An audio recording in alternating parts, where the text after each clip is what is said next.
চলে আসছে, একটু পিছনে আসো।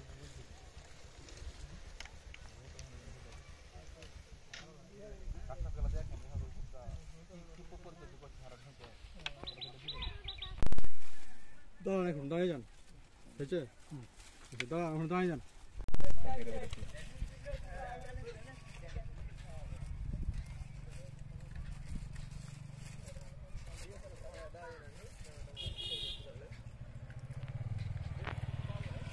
আচ্ছা, এই তো হাত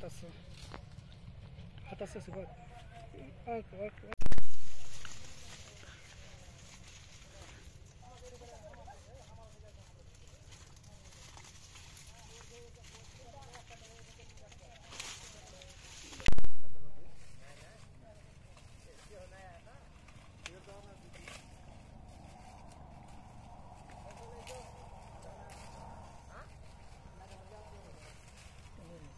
দাঁড়ান। সাইনবোর্ড দেন।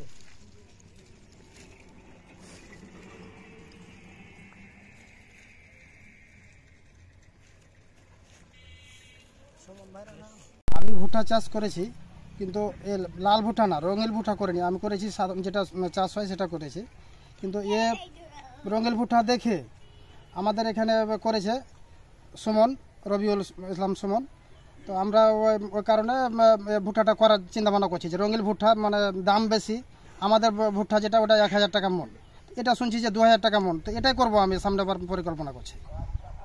ভুট্টা করেছে ওই যে রঙিন ভুট্টা, একটা আশ্চর্য কালার, মানে বিভিন্ন রকম কালার। সে ভুট্টাটা দেখে খুব ভালো লাগছে।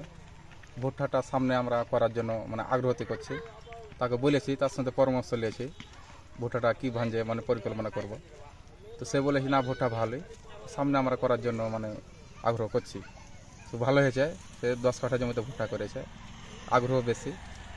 আগামীতে প্রদর্শনী পাই, প্রদর্শনী থেকে আমি উদ্ভূত হয়ে তারা নতুন একটা ভুট্টা জাত নিয়ে এসছে বলে আমাকে প্রথমে দেয়। তারা বলে যে এই নতুন জাতটা নাও, জাতটা খুবই সুস্বাদু এবং যে আশ্চর্য জিনিস যে এটা হচ্ছে কালারিং ভুট্টা। তখন আমি তাদের কথা উদ্বুদ্ধ হয়ে এই জাতটি নিই। নেওয়ার পর থেকে আপনার চাষাবাদ করি। চাষাবাদ করার পর আস্তে আস্তে প্রথম দিকে একটু সমস্যা হচ্ছিলো চাষাবাদে, তারপরে আস্তে আস্তে এটা আবহাওয়ার সাথে ম্যাচ করার পর ভুট্টাগুলো গাছগুলো খুব সুন্দর হয়ে ওঠে। ওঠার পর যখন ফুল আসে এবং মোচা আসে, মোচা আসার পর দেখলাম আস্তে আস্তে একদিন দেখলাম হঠাৎ যে একটি ভুট্টার মধ্যে বিভিন্ন রকম কালার, যে বিভিন্ন লাল, কালো, সাদা, হলুদ, বিভিন্ন রকম কালার। এই কালার দেখে মানে খুবই আনন্দিত হই এবং আমি কৃষি অফিসে জানাই, তারাও খুবই আনন্দিত হয় এবং আশপাশের লোকজন যখন জানে তখন সেটা দেখে তারাও খুবই উদ্বুদ্ধ হয়।